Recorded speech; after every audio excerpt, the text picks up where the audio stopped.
If you've ever wondered why you keep missing the obvious solutions to your problems or why everyone else can see your patterns except you, this episode breaks down the psychology behind our collective self-blindness. Sometimes the answer isn't more self-awareness. It's understanding why we can't see what's right there. Okay, hey, this is Francisca and this is my mid-crisis life, and today is Monday Mindset. So yesterday I was talking about essentially not being aware of stuff that was going on in my body, having to come all the way like 5,000 miles away from home to experience, to re-experience and to reconcile some of the stuff that was going on for me here that I didn't even realize was going on. And it got me to thinking a little bit about how it is that we as people, as human beings, as individuals don't know or can't see or can't recognize the things that are happening inside of us. And the thing is like, I know not everybody has the luxury of being able to go to different places, be in different environments, different like geographical places, and experience different versions of themselves there, and then be able to go back to those places to be able to reconcile whatever issues that version of themselves maybe wasn't able to reconcile while they were there. I know everybody doesn't have that luxury for sure. And people say that geography doesn't change things, right? That you can't outrun your problems. But I think that it is important because depending on where we are with different people, right? So when we're at work, we have a certain role. When we're at home being a parent, we have a certain role. Within our friend groups, we have a certain role. Within all of those different roles, there's different intricacies, right? There's different ways that we respond to and manage the phenomena that's happening around us, right? But I wanted to think a little bit about why it is that sometimes we can't see the things that are right in front of our face. And I think it's really interesting as well, like a lot with the work that I do, when I talk with people and we talk through behaviors and why am I doing this and why am I acting this way? Why don't I want to do this? I don't get it, right?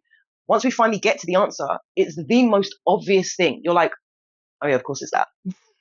I knew that all along, right? Because we do know. However, I think that there is a process that can be explained in a couple of different ways, right? As to why it is sometimes we are not aware of how we're feeling or what's going on for us. So, sometimes people say that the left hand doesn't know what the right hand is doing. And oftentimes people say that about big organizations, right? Big companies. So if they're trying to make a complaint or they're trying to get to a certain department or they're trying to figure something out and this person's saying one thing and that person's saying another thing, and basically the left and right hand don't know what it is that they're doing, and it's a bit of a shambles, right? I think that doesn't just apply to organizations. I think that applies to us as well as individuals, because we are an organistic being, right, with its own ecosystem. And we are essentially a massive organization. We've got our prefrontal lobe, which is like the manager, the person that tells everything else what to do. And then there's all these different things, different parts of your brain, right, that are all working individually, but then as part of a whole. And then, even if you think about all of your major organs, they're all working by themselves, but being controlled by the brain, but actually they've got their own individual roles and positions and purpose and all the rest of it, right? So we are like an organism. We are like an organization, sorry.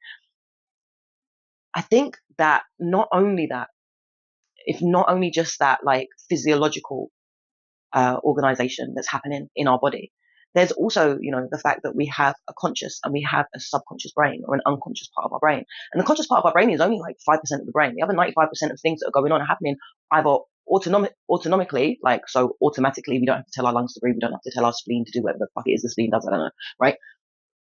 But also with our feelings and our thoughts, with our sympathetic nervous system, the things regulating how we feel and how we respond. Even if you think about our hormones, all of these things are happening automatically, right? These are all things that are coming from your unconscious brain. And the thing is the conscious brain, really, the thoughts and the feelings that the conscious brain has, they're just pretty much a repetition of whatever it is that you were thinking yesterday. The same, limiting beliefs, the same intrusive thought patterns, the same worries, the same anxieties, but also, the same contentment. We find happiness in the same way. So our thought process really is just pretty much what we were thinking about yesterday. We will be thinking about it again today. So if you think about that idea of the left and the right hand not knowing what each other are doing, that's kind of the same as our conscious and our unconscious brain. I mean, I think it's probably likely that the unconscious brain knows what the conscious brain is doing, but it can't tell us consciously. So we don't know whether it knows that, right? And a lot of our thoughts and our feelings, they come from the unconscious. This is why oftentimes we don't know what it is that we're feeling until we're confronted with something. And then a lot of the time we just avoid it or deny it or distort it or distract ourselves from it or whatever, right? I think the other thing that's really important to think about as well is that Carl Rogers, in his humanistic theory, he talks about this concept of self. And the idea of the concept of self is that we have this view about who we are that is compiled of both internal and external locus of evaluation. So the things that we learn and the way that we're taught to be and the way that we tell ourselves that we have to be. And then also there's like, introjected values. So the things that other people in society and community and all of those different pockets of life have taught us of how we need to show up in the world, right? So we have this concept of self, this self concept that is essentially a concept. It is something that we have created out of all of the experiences and all of the decisions that we've made from those experiences throughout our lives. When your concept of self is super rigid, when it doesn't have flexibility to allow you to sometimes be that concept and sometimes not be that concept, it creates this dissonance. It creates this space between the real self and the ideal self. So rather than saying, okay, sometimes I feel sad because of X, Y, and Z, or for example, instead of saying to myself, okay, the truth is that I really do want to be with the cool kids. I really do want to be popular, because that was such a painful thing for me. That idea of being that version of myself was so rigid that I couldn't see how it was affecting me. I couldn't see that it was creating this level of desperation, that it was essentially counterproductive for what it is I was trying to achieve. And that level of desperation was, I don't know, just like saturating absolutely everything here, because I wasn't part of what it is I truly desired to be part of at that point in time. And I felt alone and isolated and vulnerable and dependent and all of those other things, because I couldn't just admit to myself, actually, that is really what I want. I want to do what the cool kids are doing, right? And I think the issue is that when that concept of self is so rigid, we just completely contort and distort and deny and just, I don't know, avoid and distract and all of those things, right, from the truth.